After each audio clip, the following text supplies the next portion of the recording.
Channel बायोकेयर। आज हमारा जो टॉपिक होने वाला है वो है द ह्यूमन डाइजेस्टिव सिस्टम। तो देखिए, जैसा आप डायग्राम में देख रहे हैं, तो ये है हमारा डाइजेस्टिव सिस्टम जो ओरल कैविटी से शुरू होकर के लास्ट एनएस तक कंप्लीट हो जाता है। अगर हम ओरल कैविटी की बात करें तो यहाँ पे हमें तीन सलाइवरी ग्लैंड्स देखने को मिलते हैं, which is parotid, submandibular and sublingual. तो देखिए यहाँ सबलिंगुअल की पोजीशन बिलो द टंग होती है एंड यही हमारा सलाइवा सिक्रीशन में हेल्प करते हैं। Submandibular gland is also below the tongue and parotid gland is near the ear के पास में आपको देखने को मिलता है। तो देखिए, बेसिकली सलाइवरी ग्लैंड्स करते क्या है, क्या रोल होता है इनका, बताइए क्या रोल होता है इनका हमारे डाइजेस्टिव सिस्टम के अंदर। तो इनका रोल यही होता है कि जब भी फूड माउथ के अंदर आएगा तो उस फूड को डाइजेस्ट करने में इनका बहुत ही मेन रोल होता है। अभी आप देखिए, हम जो खाना खाते हैं, जितना भी हम फूड कंज्यूम करते हैं, उसके अंदर शुगर्स एंड सैकेराइड्स प्रेजेंट होते हैं। ओके, तो इन्हीं शुगर्स एंड सैकेराइड्स को तोड़ने के लिए जो एंजाइम चाहिए, okay, amylase and ptyalin enzyme, so these enzymes are present in these salivary glands, which is very important. अब आप देखिए, अब जब नीचे आप आएंगे, नीचे की तरफ जब आप आएंगे तो आप ये देखेंगे कि ईसोफेगस, ये जो आपकी ट्यूब है, इसे हम फूड पाइप भी कहते हैं। तो ईसोफेगस से वो फूड जिसे हम माउथ कैविटी के अंदर, जिसे हम क्या कहते हैं, बोलस बोलते हैं, वही फूड नीचे की तरफ ट्रेवल करता है और नीचे की तरफ ट्रेवल करके वो इस ईसोफेगस के थ्रू यहाँ हमारे स्टमक के अंदर एंटर करता है। और जैसा कि आपको पता है कि हमारे स्टमक का जो एनवायरनमेंट होता है बहुत ही ज्यादा एसिडिक होता है, तो यहाँ पे कॉम्प्लेक्स से कॉम्प्लेक्स फूड मटेरियल्स को तोड़ा जाता है। ठीक है, ओके। तो आप मुझे कमेंट में बताएंगे कि यहाँ ऐसा कौन सा एसिड होता है जो फूड को ब्रेक डाउन करने में हेल्प करता है। ओके, अब आप देखिए, जरा हम लोकेशन देख लेते हैं। ये ईसोफेगस है और जब आप नीचे आएंगे तो ये स्टमक है। स्टमक के जस्ट पीछे की तरफ पैनक्रियास होता है, which plays a very important role in our sugar। हमारे बॉडी में जितना भी शुगर होता है, उसका जो भी मेटाबॉलिज्म है, उसके लिए पैनक्रियास रेस्पॉन्सिबल है। पैनक्रिएटिक डक्ट आपको पैनक्रियास के मिडल में से जाती हुई दिखाई देगी। और जस्ट स्टमक के जब आप इस तरफ देखेंगे तो देखिए, ये है गॉल ब्लैडर और ये है लिवर। ओके, लिवर एक बहुत ही इंपॉर्टेंट ऑर्गन है हमारी बॉडी का, बिकॉज ये हमारे काफी सारे मेटाबॉलिज्म में काफी जगह काम करता है। यूरिया साइकिल में भी इंपॉर्टेंट रोल प्ले करता है, एज वेल एज डिटॉक्सिफिकेशन में भी हमारी बॉडी के लिए बहुत ही मेन रोल प्ले करता है। ओके, अब आप देखिए, जब आप यहाँ जाएंगे नीचे की तरफ तो आपको एक कॉमन बाइल डक्ट मिलेगा। इसे कॉमन बाइल डक्ट क्यों कहा जाता है, क्योंकि यहीं से पैनक्रिएटिक डक्ट और यहीं से गॉल ब्लैडर की हेपेटिक डक्ट कनेक्ट होकर के कहाँ मिलती है, बताइए। ये डिओडेनम में मिलती है और duodenum is a part of small intestine. सबसे छोटा पार्ट होता है स्मॉल इंटेस्टाइन का, बट सबसे ज्यादा जो डाइजेशन है वो हमें यही देखने को मिलता है। अब आप देखिए, स्मॉल इंटेस्टाइन के भी तीन पार्ट है। एक है आपका डिओडेनम, एक है आपका जेजुनम और एक है आपका इलियम। ये देखिए, ileum, this is a part of small intestine. बहुत ही कॉइल्ड रीजन है, बहुत ही ज्यादा कॉइल्ड रीजन है, जैसा कि आप देख सकते हैं। अब आप देखिए लार्ज इंटेस्टाइन।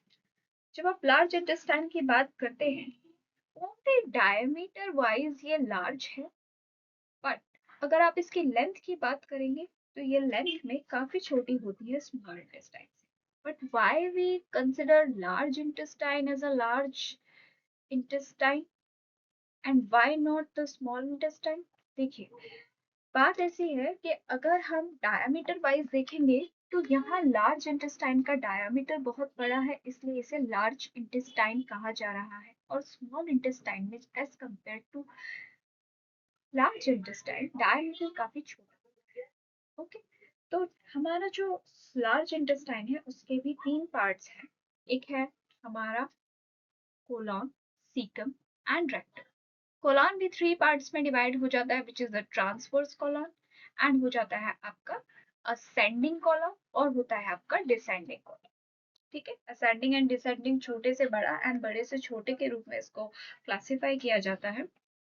लास्ट में जो आपको पोर्शन देखने को मिलता है, this is rectum and this is anus. यहाँ से ही सारा वेस्ट मटेरियल बाहर फ्लश आउट होता है। तो ये तो रही बात डायग्राम की। अब आपने सारे ही ऑर्गन्स एंड जो एक्सेसरी ऑर्गन्स है की पोजीशन देख ली है। अब हम बात करते हैं, चलिए नेक्स्ट स्लाइड पे चलते हैं। ये देखिए ओरल कैविटी। जब हम ओरल कैविटी की बात कर रहे हैं, जैसा कि मैंने आपको बताया, च्यूइंग में सलाइवा जो है आपके फूड को मॉइस्चन करता है, और इसी सलाइवा में एंजाइम्स प्रेजेंट होते हैं जो कि आपके फूड में या बोलस, ओके, जो कि आपके बोलस के अंदर जितने भी शुगर एंड सैकराइड्स हैं उनके ब्रेक ऑन के लिए रिस्पॉन्सिबल है।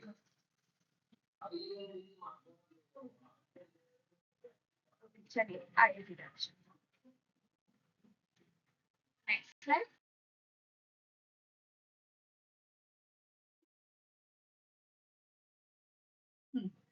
देखिए अब हम बात करते हैं ईसोफेगस। ये फूड को मूव करवाएगा।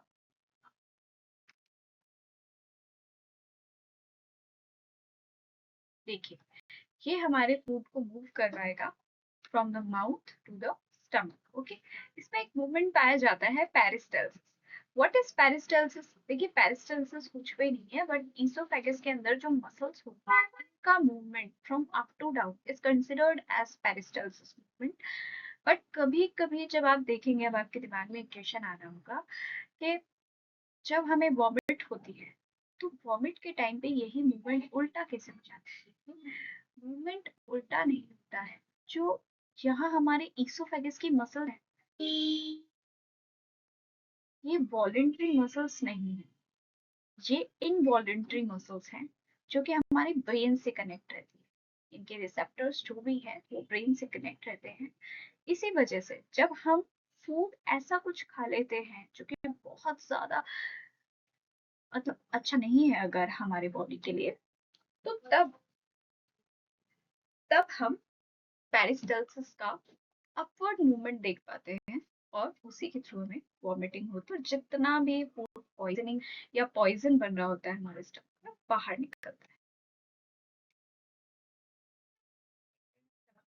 देखिए स्टमक में बहुत सारे स्फिंक्टर्स लगे होते हैं जो फूड के मूवमेंट को कंट्रोल करते हैं बाहर या अंदर जाने के लिए। यहाँ भी एक स्फिंक्टर पाया जाता है। तो आप लोग मुझे कमेंट में बताएंगे कि इस स्फिंक्टर का नाम क्या होता है, जो हमारे स्टमक और ईसोफेगस के मेन जंक्शन पे पाया जाता है। स्टमक की ओपनिंग और ईसोफेगस के एंडिंग में जो पाया जाएगा, उस स्फिंक्टर को हम क्या कहते हैं बताइए। चलिए, ये स्फिंक्टर्स यहाँ पे फूड के मूवमेंट को कंट्रोल कर रहे हैं। तो देखिए जो स्फिंक्टर है यहाँ जो पाया जाता है उसे हम बोलते हैं स्टमक ईसोफेगस या फिर ऑस्कोथोसिस स्फिंक्टर। यहाँ जो पाया जाएगा क्योंकि वो स्टमक और ईसोफेगस को कनेक्ट कर रहा है। और फिर आप देखिए जब आप स्टमक को देखेंगे तो स्टमक में भी 3 रीजन्स होते हैं। एक होता है हमारा गैस्ट्रिक पार्ट, एक होता है हमारा फंडस पार्ट, और यहाँ जो आप देखेंगे लास्ट वाला पार्ट, यहीं से हमारा कनेक्टेड रहता है ड्यूडेनम, जो कि हमारे स्मॉल इंटेस्टाइन का इनिशियल पार्ट है। स्टमक के जो ग्लैंड्स होते हैं वही हमारे गैस्ट्रिक जूसेस को रिलीज करते हैं, जैसे वाटर, एंजाइम्स, म्यूकस और एसिड। अब कौन सा एसिड है यहाँ पर जो कि कॉम्प्लेक्स फूड के ब्रेकडाउन में भी बहुत इंपॉर्टेंट रोल प्ले करता है? तो उस हमारे एसिड का नाम है, आपको पता है, HCl, जिस हाइड्रोक्लोरिक एसिड, जो हमारे फूड के ब्रेकडाउन में बहुत इंपॉर्टेंट रोल प्ले करता है। चलिए, ज्यादातर जो फूड मूव करता है स्मॉल इंटेस्टाइन में, हर 4 घंटे के अंदर फूड का जो मूवमेंट होता है वो देखा जाता है हमारे स्मॉल इंटेस्टाइन के पार्ट में। क्योंकि यहाँ देखेंगे आप, ये जो डिओडेनम वाला पार्ट है यहाँ पे only 1 table spoon of food he move कर पाता है, और धीरे धीरे करके फिर वो इस पूरे स्मॉल इंटेस्टाइन के अंदर जा पाता है। तो आप देखिए हमारे जो खाने का डाइजेशन है, कि बहुत सारे लोग क्या करते हैं, बहुत जल्दी खाना खाते हैं और जल्दी खाना खाने की वजह से उनका फूड सही से डाइजेस्ट नहीं हो पाता। क्योंकि हमारे ब्रेन के सेल्स को भी तब पता चलता है जब आप खाना शुरू कर रहे हैं, उसके 20 मिनट बाद हमारे ब्रेन के सेल्स को पता लगता है कि ओके, हमें डाइजेशन शुरू करवाना है। तो इसलिए अगर आप 10 मिनट में ही खाना खा करके उठ जाएंगे तो आपके डाइजेशन में काफी प्रॉब्लम आएगी। तो हमें बहुत ही आराम से खाना खाना चाहिए। तो देखिए 4 घंटे में हमारा फूड स्मॉल इंटेस्टाइन में पहुंच जाता है और फिर लार्ज इंटेस्टाइन से होकर के जितना भी वेस्ट मटेरियल है वो बाहर आ जाता है। ओके, नेक्स्ट स्लाइड पे चलते हैं।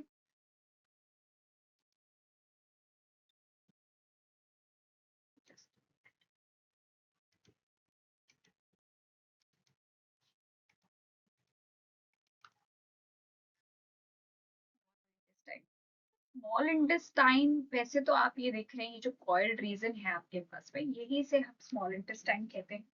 लेंथ इसकी अबाउट 7 मीटर्स तक जाती है। और वाई भी, देखिए स्मॉल इंटेस्टाइन के अंदर हमारा ज्यादा से ज्यादा खाना डाइजेस्ट हो सके इसलिए यहाँ पर प्रेजेंट होते हैं छोटे छोटे विलाइस, जो कि फिंगर लाइक प्रोजेक्शंस है। वहीं से हमारा खाना डाइजेस्ट होकर हमारे कैपिलरीज के थ्रू ब्लड स्ट्रीम में एंटर करता है।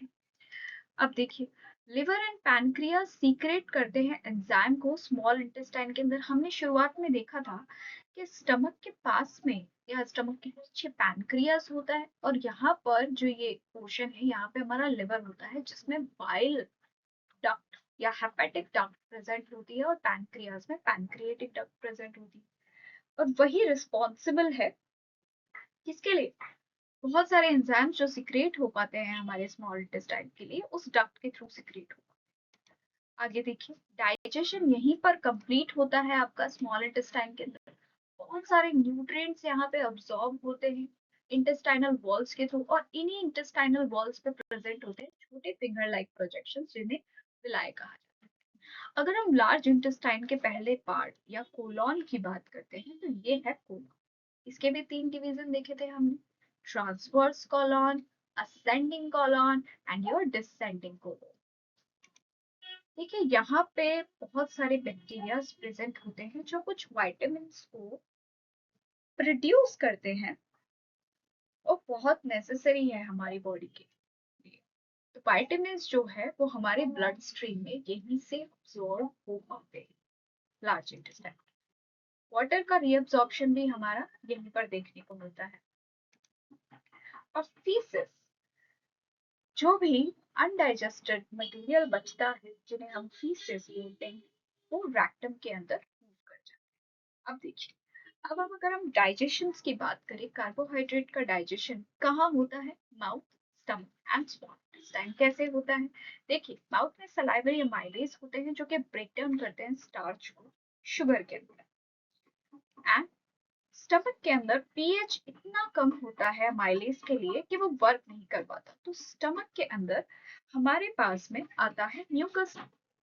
एंड म्यूकस बेसिकली क्या करता है, म्यूकस करता है उस एसिड को न्यूट्रलाइज करता है और न्यूट्रल होने की वजह से वो स्टमक के एनवायरनमेंट को अल्कलाइन बनाता है और उस अल्कलाइन एनवायरनमेंट में बाकी एंजाइम्स वर्क कर पाते हैं जहाँ पे प्रोटीन का डाइजेशन एंड काफी सारी चीजों का डाइजेशन फिर वहां से शुरू होता है।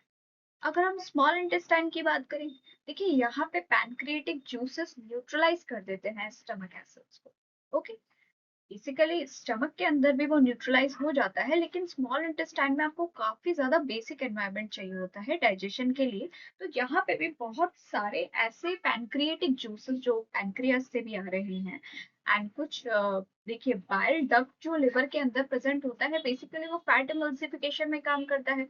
तो वो भी यहाँ पर काम करता है।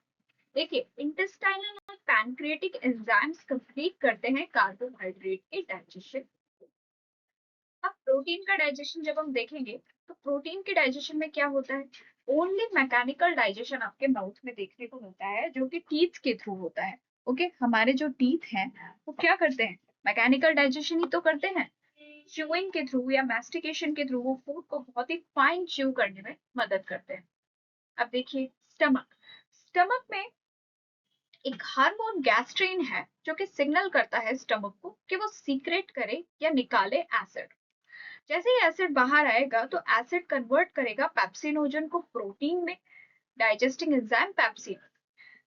पेप्सिनोजन एक तरह का आपका एंजाइम है जो एक्टिव फॉर्म में नहीं रहता है, बट उसे एक्टिव करने के लिए एसिड, हाइड्रोक्लोरिक एसिड की बहुत ही ज्यादा जरूरत होती है। तो जब एसिड रिलीज होता है स्टमक के सेल्स से, तो वो कन्वर्ट करता है पेप्सिनोजन को प्रोटीन डाइजेस्टिंग एंजाइम में, जिसे हम बोल देते हैं पेप्सिन। तो प्रोटीन के डाइजेशन में कौन रिस्पॉन्सिबल है? पेप्सिन रिस्पॉन्सिबल है। आगे चलते हैं। स्मॉल इंटेस्टाइन में पैनक्रियास सिक्रेट करता है ट्रिप्सिन को। स्मॉल इंटेस्टाइन के ट्रिप्सिन भी एक तरह का एंजाइम है। आगे चलते हैं। ट्रिप्सिन जो है दूसरे एंजाइम्स को स्मॉल इंटेस्टाइन में सिक्रेट करने में मदद करता है, और यहाँ पे प्रोटीन का डाइजेशन होता है, और प्रोटीन अपने प्रिकर्सर्स में टूटते हैं, which is known as amino acids. Amino acids पे भी एक बहुत जल्द एक लेक्चर आने वाला है। तो मैं चाहती हूँ आप सभी लोगों से कि आप कमेंट्स में जरूर बताएं कि नेक्स्ट वीडियो आप कौन से टॉपिक पे देखना चाहेंगे। देखिए, फैट डाइजेशन। फैट डाइजेशन जब आप बात करेंगे तो फैट का डाइजेशन जब हम देखेंगे, ओनली मैकेनिकल डाइजेशन, देखिए माउथ में तो ओनली मैकेनिकल डाइजेशन होता है, एंड स्मॉल इंटेस्टाइन में फैट का डाइजेशन होता है। जब मैंने आपको पहले बताया कि बाइल बाइल जूस जो कि हमारे गॉल ब्लैडर से रिलीज होता है, लिवर के गॉल ब्लैडर से, वहीं पे बाइल स्टोर होता है, और बाइल जूस बहुत इंपॉर्टेंट रोल प्ले करता है फैट के डाइजेशन। फैट का डाइजेशन मैं आपको और भी डिटेल में बताऊंगी, इफ यू, अगर आप कमेंट में मुझे बताएंगे कि आपको फैट का डाइजेशन और भी ज्यादा डिटेल में पढ़ना है, तो आप मुझे जरूर बताइएगा। ओके, अब देखिए, लाइपेज जो है पैनक्रियास से स्प्लिट करता है फैट वो फैटी एसिड्स में और ग्लीसरॉल। तो लाइपेज एक बहुत इंपॉर्टेंट रोल प्ले करता है फैट के डाइजेशन में, क्योंकि वो फैट्स को फैटी एसिड्स और ग्लीसरॉल में कनेक्ट सॉरी तोड़ देता है, और यही फिर आगे जा करके स्टोर होते हैं आपके एडिपोज टिश्यूज में, which is responsible for obesity. Okay, अगर आप फैट को ज्यादा ही कंज्यूम कर रहे हैं, तो वहां से फैटी एसिड्स जब टूटता है और ग्लीसरॉल जब टूटता है, यही फैटी एसिड्स एंड ग्लीसरॉल जाके एडिपोज टिश्यूज में जाकर के जमा होते हैं, और यही रेस्पॉन्सिबल होते हैं आपके ओबेसिटी कंडीशन के लिए। तो देखिए, ये तो आपका ओवरव्यू हो जाता है डाइजेशन के लिए। इस वीडियो में हमने ज्यादा डिटेल में डाइजेशन नहीं पढ़ा है, but if you want me to अगर आप चाहते हैं कि मैं और भी ज्यादा डिटेल में डाइजेशन की कोई वीडियो बनाऊं, तो प्लीज मुझे कमेंट में जरूर बताइएगा। जो भी बच्चे इस वीडियो को देख रहे हैं, please like, share and subscribe bio academy for your further learnings. Thank you very much.